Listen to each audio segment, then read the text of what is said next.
नमस्कार दोस्तों, अभी भी सभी पेंशनर्स केंद्रीय कर्मचारी राज्य कर्मचारियों के लिए गुड न्यूज़ आई है। आज महंगाई भत्ता में बढ़ोतरी, सैलरी व पेंशन में बढ़ोतरी को लेकर बहुत ही बड़ी खबर आई है। वही कर्मचारी पेंशन से जुड़ी अन्य भी बड़ी खबरें हैं। साथ ही देश के लाखों पेंशनर्स के लिए नया साल 2021 बहुत ही बड़ी सौगात लेकर आया है, जिसकी पूरी जानकारी आपको सबसे पहले इस वीडियो में देखने को मिलेगी। तो बने रहे वीडियो के लास्ट तक। इससे पहले अगर आपने अभी तक भी इस वीडियो पर एक लाइक नहीं किया तो एक लाइक कर दीजिए, क्योंकि आपका एक लाइक ही हमारी मेहनत का फल होता है।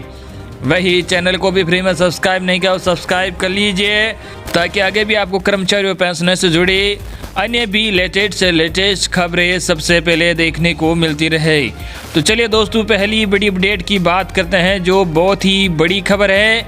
जी हाँ, आपको बता दें कि देश के लाखों पेंशनर्स को बड़ी सौगात। 26 जनवरी से 10 राज्यों में शुरू हो रही है नई सेवा, जिसका होगा आपको फायदा। जी हाँ, आपको बता दें कि देश के लाखों पेंशनर्स के लिए राहत भरी खबर है। केंद्र सरकार आगामी 26 जनवरी से एक नई सुविधा शुरू करने जा रही है, जो पेंशन भोगियों की समस्याओं का निराकरण करेगी। शुरुआती तौर पर इसे 10 राज्यों में शुरू किया जाएगा और बाद में सब कुछ ठीक रहा तो इसे पूरे देश में भी लागू किया जा सकता है। मोटे तौर पर समझा जाए तो ये एक प्रकार की हेल्पलाइन सेवा है, जो कि पेंशन से लेकर मृत्यु आदि के लिए काम करेगी। इसके तहत बुजुर्गों को एक फ़ोन पर सारी मदद उपलब्ध कराई जाएगी। केंद्र सरकार ने बुजुर्गों की मदद के लिए प्रस्तावित नेशनल हेल्पलाइन नंबर को लेकर तैयारी फिलहाल पूरी कर ली है। फिलहाल पहले चरण में देश के 10 राज्यों में ही बुजुर्गों के लिए हेल्पलाइन सेवा होगी। बाद में सभी राज्यों को इससे जोड़ा जाएगा। इसकी शुरुआत नए साल में 26 जनवरी से होगी। केंद्रीय श्रम मंत्रालय ऐसी स्कीम लाना चाहता है, जहां आम लोग एक साथ पीएफ व पेंशन का लाभ उठा सके। देश में इस समय सरकारी तौर पर 3 तरह की पेंशन स्कीम है। पहली है नेशनल पेंशन स्कीम, सरकारी व सरकार के अधीन संस्थाओं का एक अंश इसके दायरे में आता है। दूसरी स्कीम है प्रधानमंत्री श्रम योगी है। एनपीएस या पीएफ के दायरे में आने वाले इस स्कीम का लाभ नहीं उठा सकते हैं। तीसरी स्कीम है अटल पेंशन योजना। देश के सभी नागरिक इस योजना का लाभ उठा सकते हैं। इसके अलावा विभिन्न निजी संस्था व बीमा संस्थाओं की अपनी अपनी पेंशन स्कीम भी है। सभी स्कीम के मामले में ग्राहकों को ही किस्त चुकानी पड़ती है। मंत्रालय ने इसके लिए जो टोल फ्री नंबर चुना है वो है 14567। जी हाँ, आपको एक बार और बता दें कि 14567 है। फिलहाल ये नंबर मौजूदा समय में तेलंगाना सरकार इस्तेमाल कर रही है। मंत्रालय ने इसका ट्रायल भी तेलंगाना में ही किया है। इस हेल्पलाइन नंबर के लिए टाटा ट्रस्ट और विजय वाहिनी चैरिटेबल फाउंडेशन की भी मदद ली गई है। सामाजिक न्याय एवं अधिकारिता मंत्रालय बुजुर्गों के लिए प्रस्तावित इस हेल्पलाइन नंबर को लेकर पिछले साल भर से काम कर रहा था। बुजुर्गों की मदद के लिए 26 जनवरी से शुरू होने वाली इस हेल्पलाइन सेवा के लिए अभी राज्यों के नामों को अंतिम रूप नहीं दिया गया है, लेकिन सूत्रों की माने तो इसमें उत्तर प्रदेश, मध्य प्रदेश, तेलंगाना जैसे राज्य शामिल होंगे। मंत्रालय से जुड़े अधिकारियों के मुताबिक इस हेल्पलाइन सेवा से बुजुर्गों के लिए काम करने वाले देश के स्वयंसेवी संस्थाएं और सामाजिक कार्यकर्ता जुड़े होंगे। साथ ही सभी पुलिस थाने और जिला प्रशासन के अधिकारी भी जोड़े जाएंगे। बुजुर्गों को सुरक्षा सहित अपनी छोटी छोटी जरूरतों के लिए अब भटकना नहीं पड़ेगा। वे गुजारा भत्ता और पेंशन से जुड़े मामले भी इसके जरिए दर्ज करा सकेंगे। आपको बता दें कि केंद्रीय पेंशनर्स के लिए बहुत ही बड़ी खुशखबरी है। सरकार ने एक अहम घोषणा करते हुए देश के लाखों पेंशनर्स को नई सुविधा दी है। केंद्र के पेंशन भोगियों को बड़ी राहत देते हुए सरकार ने जीवन प्रमाण पत्र जमा कराने की अंतिम तारीख बढ़ा दी है। अब नई तारीख 28 फरवरी 2021 कर दी गई है। यह फैसला पेंशन बांटने वाले बैंकों में भीड़ जमा होने और महामारी के खतरे से बचने सहित सभी संवेदनशील पहलू पर विचार करने के बाद लिया गया है। इसके अलावा 80 वर्ष से अधिक उम्र के पेंशन भोगियों के लिए जीवन प्रमाण पत्र जमा करने की खातिर 1 अक्टूबर से विशेष खिड़की की व्यवस्था भी की गई है, ताकि भीड़ से बचा जा सके। पेंशन जारी रखने के लिए हर साल जीवन प्रमाण पत्र जमा करना अनिवार्य है। पेंशन और पेंशनभोगी कल्याण विभाग ने हाल ही में डिजिटल जीवन प्रमाण पत्र जमा करने के लिए भारतीय डाक भुगतान बैंक को शामिल करने का फैसला लिया है। केंद्रीय कार्मिक राज्य मंत्री जितेंद्र सिंह ने रविवार को इसकी घोषणा की। भाई आपको बता दें कि पेंशन के लिए संतान की उम्र का नियम खत्म। जी हाँ, पानीपत से यह खबर है कि बुढ़ापा पेंशन बनवाने की खातिर बड़ी संतान की उम्र 40 होने का जो नियम समाज कल्याण विभाग ने बना रखा था उसे अब खत्म कर दिया गया है। इससे बुजुर्गों की परेशानियां बढ़ने वाली हैं। वृद्धावस्था सम्मान पेंशन योजना का लाभ प्राप्त करने के लिए अब जन्म प्रमाण पत्र या मेडिकल प्रमाण पत्र को ही अनिवार्य किया गया है। इससे पहले जिन बुजुर्गों के पास जन्म प्रमाण पत्र से संबंधित दस्तावेज नहीं होता था, उन्हें बड़े बेटे या बेटी की उम्र 40 वर्ष हो जाती थी तो उनका जन्म प्रमाण पत्र देने के बाद उनकी पेंशन बन जाती थी। लेकिन अब जिनके पास अपने जन्म से संबंधित किसी तरह का दस्तावेज नहीं है तो उनके पास केवल मेडिकल कैंप का ही विकल्प बचा है।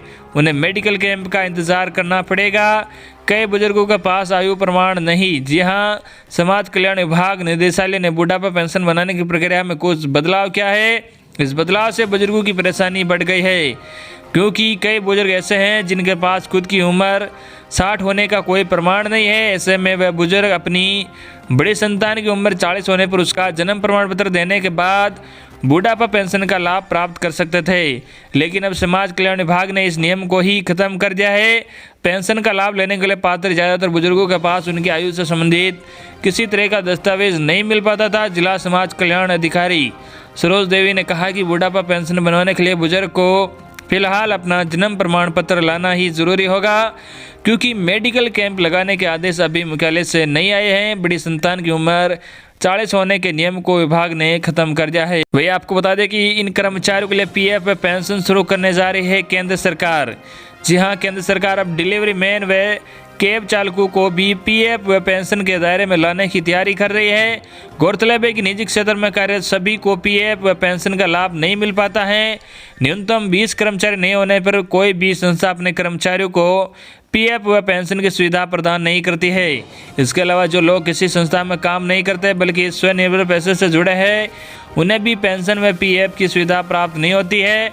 अब उस वर्ग के लिए भी केंद्र सरकार ने पीएफ व पेंशन शुरू करने जा रही है। सबसे ज़्यादा ध्यान प्लेटफार्म वर्करों पर दिया जा रहा है। प्लेटफार्म वर्करों में वे लोग आते हैं जिन्हें नियोक्ताओं की तरफ से मासिक तौर पर कोई निर्धारित वेतन नहीं दिया जाता है। इनमें डिलीवरी मैन, कैब चालक इत्यादि शामिल हैं। आंकड़ों के मुताबिक देश में समय लाखों कर्मचारी घर घर जाकर ई कॉमर्स के उत्पादों की बिक्री व डिलीवरी कर रहे हैं। ये आपको बता दें कि नए साल में केंद्रीय कर्मचारी और पेंशनर्स के लिए बड़ी खुशखबरी। जी हां, आपको बता दें कि नए साल में केंद्रीय कर्मचारी और पेंशनर्स के लिए बड़ी खुशखबरी है। उन्हें 2021 में महंगाई भत्ता 4% बढ़कर मिलने की उम्मीद है। कर्मचारी और पेंशनर्स को मौजूदा समय में जुलाई 2020 से 7% महंगाई भत्ता दी है, लेकिन वह अभी नहीं मिल रहा है। भत्ते में जनवरी 2021 में 4% की वृद्धि होने की संभावना है। इससे देश भर के करीब 1.5 करोड़ केंद्रीय कर्मचारी, राज्य कर्मचारी और पेंशनर्स लाभान्वित होंगे। ये लाभ विभिन्न राज्य सरकार के कर्मचारी और पेंशनर्स को भी मिलेगा। केंद्र सरकार के श्रम मंत्रालय की ओर से लेबर ब्यूरो शिमला की ओर से हर माह महंगाई भत्ता का औसत निकालकर सूचकांक जारी किया जाता है।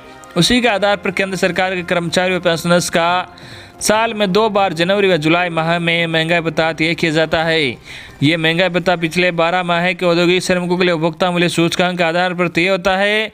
इसके आधार पर पिछले 12 माह के औसत पर गणना की जाती है। वह आपको बता दें कि उपभोक्ता मूल्य सूचकांक जारी, जी हां, हरिशंकर तिवारी अध्यक्ष सिटीजन ब्रदरहुड व पूर्व अध्यक्ष एजी ब्रदरहुड प्रयागराज बताते हैं कि नवंबर 2020 उपभोक्ता मूल्य सूचकांक जारी हो गया है। यदि दिसंबर माह के सूचकांक में कोई वृद्धि या कमी नहीं होती है तो 12 माह का औसत सूचकांक 335.25 रहेगा। इस आधार पर 1 जनवरी 2021 से कुल 28% महंगाई भत्ता बनता है, जबकि इसके पूर्व जुलाई 2020 से 24% महंगाई भत्ता देय हो चुका है। ऐसी स्थिति में 1 जनवरी 2021 से शुद्ध महंगाई भत्ते में 4% की बढ़ोतरी होगी।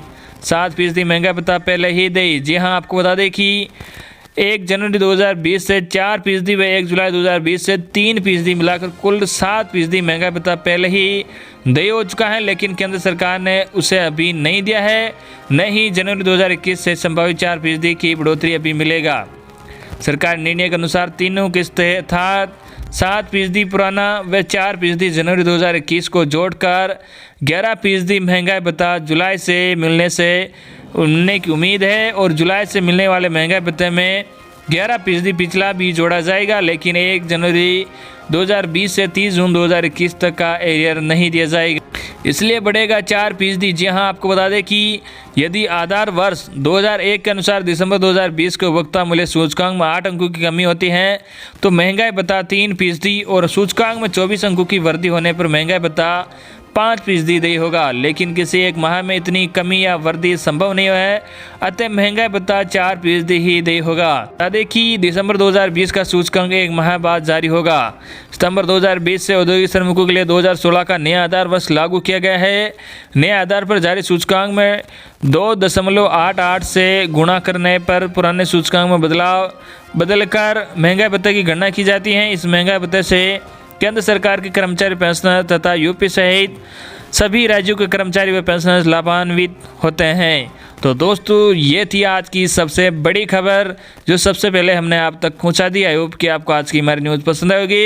इस वीडियो को ज़्यादा से ज़्यादा अपने मित्रों तक जरूर शेयर करना और इस वीडियो पर ज़्यादा से ज़्यादा आपकी तरफ से लाइक भी मिलना चाहिए। धन्यवाद।